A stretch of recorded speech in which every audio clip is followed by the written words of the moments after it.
And now I invite the team from the Bakita Centre for Research on Slavery, Exploitation and Abuse at St Mary's University, Twickenham, London. I call on Dr. Carol Murphy, the Acting Director of the Centre, and Anta Braku and Diem Tam Tru. So I'll hand over now to Carol to lead on this. Thank you. Thank you very much. It's really fantastic to be here with you all this morning. I'll just give you a little bit of background just in case you don't know about the Bakita Centre. So the Bakita Centre for Research on Slavery, Exploitation and Abuse was named after St. Josephine Bakita, who's the patron saint of trafficking, trafficked from the Sudan as an 8-year-old girl in the late 19th century. We launched the centre in 2021 at St Mary's University, but it was continuing the work of the Centre for the Study of Modern Slavery that was launched in 2015 we wanted to recognise the development of a broader research remit that takes account of intersections with other forms of human trafficking and modern slavery. One of the things that we wanted to address here, of course, is why the focus on legal assistance for victims. Well, for us, it fits in really with the broader focus of the centre. One of the reasons for changing the name really was that we wanted to move away from the term modern slavery, as it's a term that's particularly used in the UK, but not internationally, and certainly not in Europe. So we wanted to recognise that, and also how it links in with broader exploitation and inequality. And in that regard, I really want to say that I was so happy to hear Sister Imelda each time she said human trafficking, she said, and exploitation. And I think that's really important because there are lots of forms of exploitation that might not be recognised as modern slavery, for example, or human trafficking. We also were really wanting to expand our international reach. And of course, most importantly, our focus is on supporting victims to receive justice and to support them in full recovery. There were 3 kind of key issues that we wanted to look at in this study, with guidance, of course, from Renate, to be able to provide some context and try to answer the question, what is the situation on legal support for victims of trafficking in these 6 countries? We wanted to also provide understanding in terms of how legal aid works in each of these countries. And the third thing that we wanted to do was to explore challenges with this scoping review in order to then promote and inform advocacy. Working on this rapid response study, because it was commissioned by Renate and conducted in a short time, researchers Diem Tam Tru, who was the lead researcher, and Anta Braku have produced a valuable evidence-based report that highlights the many disparities in legal aid for survivors of trafficking across Europe. This task was supported by the expertise of the Renate Task Group on Law and Law Enforcement, and it was through their guidance and accessing their networks that made this study possible in such a short time. We hope that this report will shed light on the already existing barriers and encourage new partnerships to be formed to truly support victims to receive justice in a way that recognises their human rights and right to dignity. From my personal perspective and underpinning the values of the centre, we believe that partnerships between academics, researchers, campaigners, practitioners, and civil society are more and more necessary to ensure victims receive justice in their quest for recovery. We feel that this is an excellent starting point from which to move forward in collaboration with Renate and to be able to use our expertise and our applied research to develop solutions. So finally, the team at the Bakita Centre hope to continue to support the invaluable work of Renate going forward. And I will now, I believe, hand over to my colleague, Anta.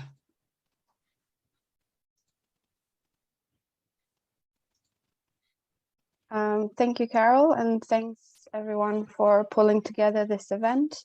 So I'll briefly cover the methodology of the scoping review, and then we'll move on to the summary of the findings of the report. So for this particular study, we conducted a scoping review of the relevant literature across the 6 countries. So we looked at key reports, legislative acts, and also national and international policy documents on the legal assistance situation in all the selected countries. The objective of this type of review was to identify and map evidence that is available about the subject matter, and therefore provide a broader scope or overview of the existing literature and data. In the review, as it is characteristic for a scoping exercise, the results are mapped and presented in a descriptive way rather than interpreted through meta-analysis. However, given the lack of comparative studies on legal aid legal aid support for victims of trafficking in the selected European countries that we've looked at, this scoping review was useful for examining the emerging evidence and highlighting both good practice, but also the challenges at international and national level. The scoping review references quite a few key reports and legislation across the 6 countries, which are obviously crucial in understanding the landscape of legal aid in the various jurisdictions. So we do encourage readers to further and independently explore these reports and documents in order to gain a deeper understanding of the multiple issues and difficulties that might present in the various countries. The scoping review was then also complemented by an online survey in order to evaluate the current legal aid support from the viewpoint of practitioners. The survey was disseminated to relevant actors and stakeholders who work in the anti-trafficking sector in the respective 6 countries.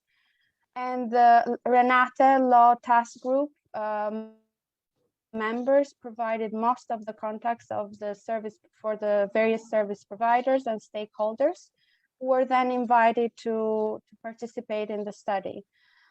Due to the limited scope and time frame for this research, victims were not invited to complete the survey, but rather through the survey questions, the study sought to understand more about their experiences in relation to legal assistance from the standpoint of practitioners and the feedback that they had received.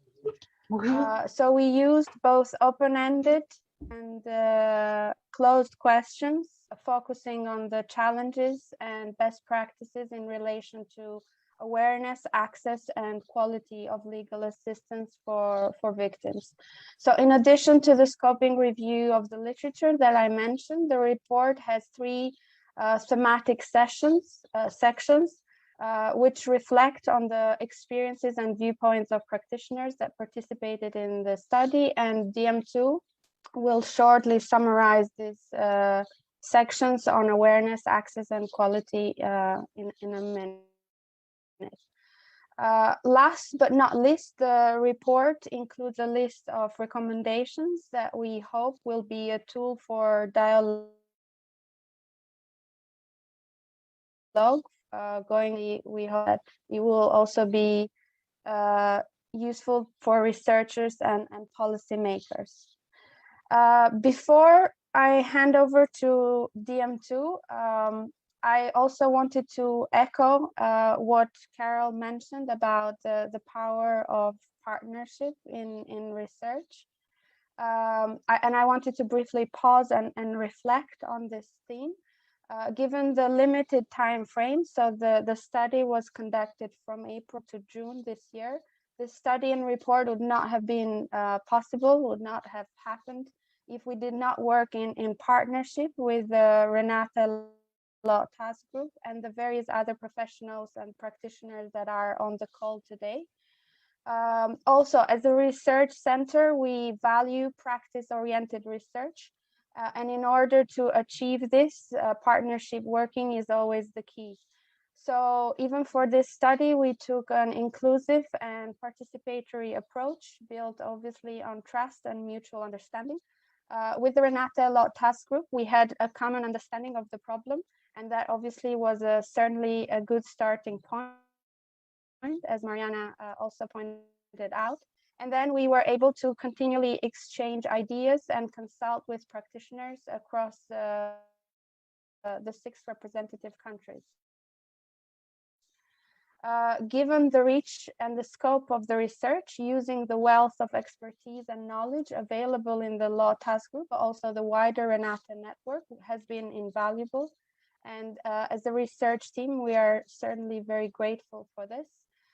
And similarly, by organizing such an event to disseminate and discuss the report, it's another rewarding aspect of the partnership working, which we hope will maximize the impact of this scoping review, but also foster longer-term partnerships that will further continue this research and do further practical work to support or implement some of the findings. And now I'll hand over to my colleague DM2, who is the lead researcher.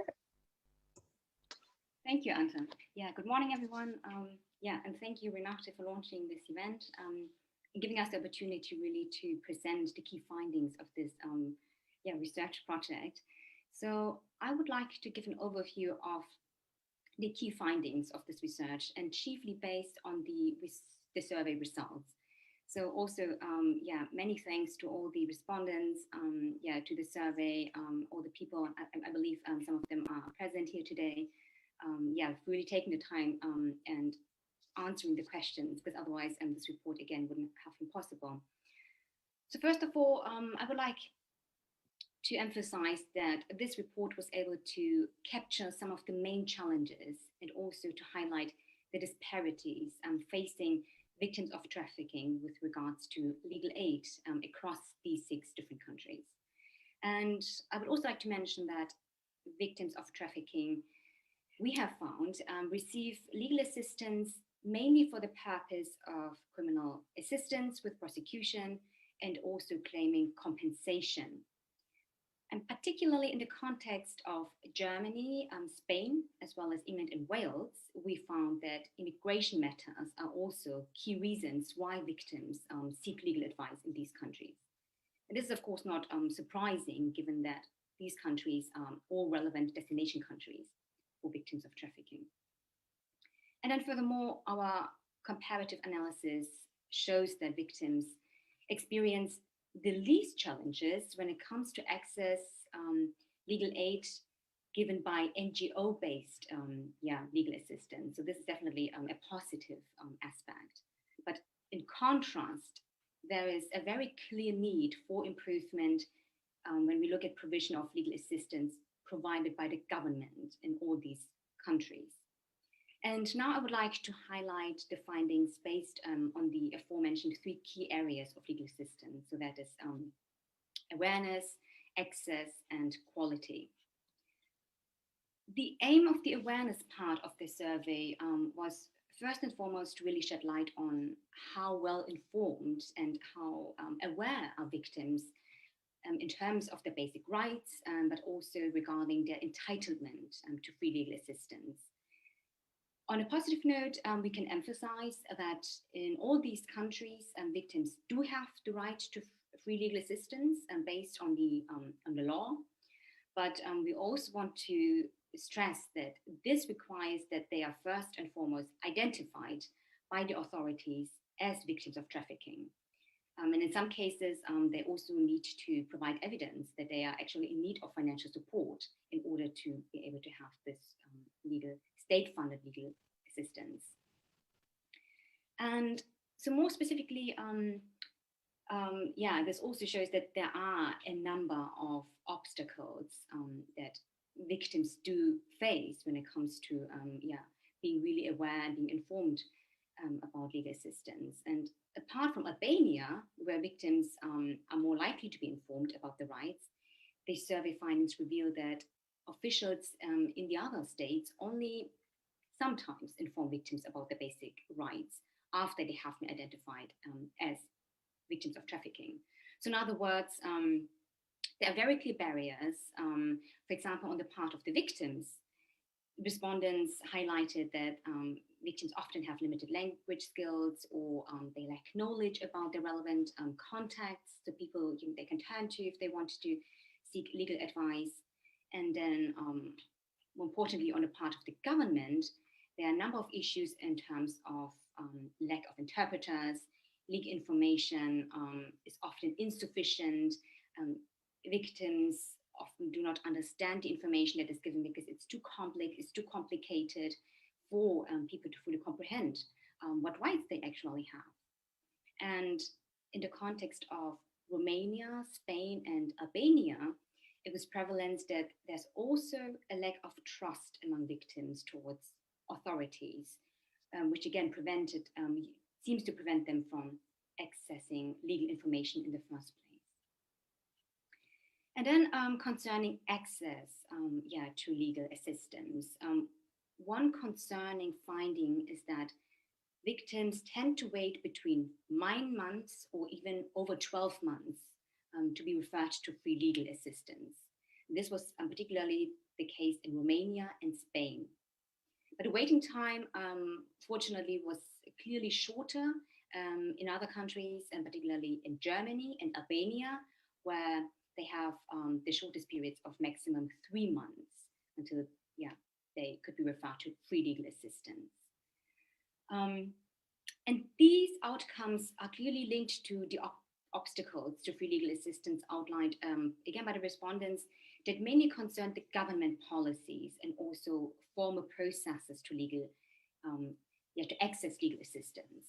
So, for instance, respondents stress that there are high levels of bureaucracy and there are complex criteria which make it difficult for victims, especially in Bulgaria, to access state-funded legal aid. And this means that this would result in the issue that victims need to seek free legal assistance provided by NGOs, or they even have to go to a private lawyer for assistance. But we also know that NGOs only have very limited capacities and also funding, and therefore in certain countries, victims still are very much dependent on state-funded legal assistance. That, of course, means we need to make sure that state-funded legal assistance is of high quality and accessible to victims. And the response also suggests that obstacles to access free legal assistance are associated with the issues regarding the lack of training and also low payment of lawyers. And this was definitely a problem highlighted in Romania, but also in Germany. And then we also asked the question about repatriated victims and whether they are able to access legal aid once they returned. And respondents from Albania and Bulgaria and Romania, which are all, of course, relevant source countries, they stated that legal assistance for returned victims do exist in their home countries. But then when we look at Germany and Spain, which are mainly receiving countries, and respondents from these regions stated that they have relationships with NGOs in the countries of origin of victims, such as Nigeria, and they also knew of the possibility that victims can pursue pending legal cases in either Germany and Spain or also in their home countries. So I would like just to mention that this area of research, so when it comes to legal aid for repatriated victims, is still a very poorly studied area. But it's still, of course, a pressing matter, given the cross-border nature of trafficking and also the high number of foreign victims in these European countries. So there's definitely more to unpack here.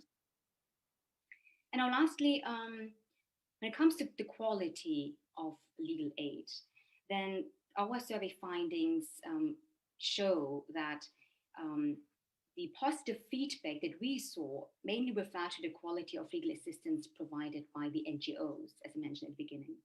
And then again, in contrast, there were a lot of negative assessments that mainly concerned the state-funded legal assistance. So when we look at the NGOs, the quality of the legal aid given by NGOs, particularly in Bulgaria, but also Albania and England, Wales, were especially positively evaluated. Because the respondents explained that in these countries, they were able to offer victim-oriented legal advice, and clients felt that their interests were defended. This, of course, again underlines the very vital role that NGOs play in the area of legal assistance for victims of trafficking, and also at the end, the realization of their rights. But then, on the other hand, the quality of state-funded legal assistance was seen, was evaluated very low. And one main issue concerns the lack of qualifications and also very high workloads of state-funded lawyers. Criminal proceedings tend to be very lengthy, and that means that at the end of the day, the interests and needs of the victims are not at the center. And these challenges were especially prevalent for the Romanian and also Bulgarian context. And then one further area we looked at was the possible differences between legal assistance provided in urban and rural areas. So from this regional perspective, our results indicate that there are stark differences when it comes to quality of legal advice between rural and urban settings. And they mainly exist in Bulgaria, Spain, and Germany, and to a lesser degree in Romania. And there was also wide agreement among respondents that the quality of legal aid assistance in rural areas seems to be of lower quality because, due to the limited resources and also the lack of specialized lawyers in these areas. And now I would like to move to recommendations. So some recommendations we would like to make today, we think are very crucial to ensure that victims of trafficking are aware of their rights and can also access free legal aid that really works first and foremost in their interests and also really puts their needs at the center. So first of all, when looking at state-funded legal aid, we would recommend that lawyers should put more time in assisting and defending victims of trafficking in order to be able really to build a relationship of confidentiality. And also this work should be reflected in higher payments for these lawyers. And they also need more specialist training and qualifications. And we also think that should be a requirement for all lawyers to defend the interests and the very special needs of victims of trafficking. And particularly when we look at Romania, we also would argue that victims should be consulted by one lawyer only who's really familiar with their case and doesn't change throughout the process and assists them throughout the entire proceedings. And then when it comes to criminal proceedings, we also argue that trials need to be more victim-oriented and they have to guarantee that victims' rights and identity are protected. So personal information should not be released on the internet. And also we think that judges and other law enforcement staff need to be trained in the sphere of human trafficking. And then now, when it comes to legal aid provided by NGOs, we recommend that NGOs need more, they need accessible funds, and those legal practitioners who work in NGOs, really need to have their role strengthened when they legally assist victims of trafficking. And then looking at the role of victim identification, we also argue that NGOs should be enabled to identify and inform victims about their basic rights, because as we have seen, identification is the key criteria for victims' entitlement to free legal aid in all these countries. And now lastly, in terms of directions for future research, we, as Anta mentioned before, we couldn't interview victims themselves, but we do believe in order to better understand and improve the legal aid support for victims of trafficking, it would be necessary to conduct interviews with victims of trafficking in order to shed light what are the challenges, but also the good practices of legal aid support from their perspective. yeah, and as I mentioned, we tried to identify some geographical differences, but again, more research is really needed to understand the reasons why in some countries the regional location seems to affect the quality of legal aid for victims of trafficking, such as in Spain, but not in others, for instance, in Albania. And then in some of these selected countries, yeah, we also noticed that respondents were more knowledgeable about the availability and when it comes to legal assistance for repatriated victims. And again, this is an area that definitely needs yeah, more research. But there's so many unanswered questions, such as what does the legal aid support really look like in the country of return? What are the differences, similarities in a European country, but also yeah, in a non-European country? So yeah, we really hope that this research yeah, provides a good foundation for future research in this area. Yeah, and we all can work together in order to really improve the legal aid support for victims of trafficking in the long term. Thank you. Back to okay. Renate. Thank you very much. Thank you, Diane, too, and also the rest of the team from St Mary's University.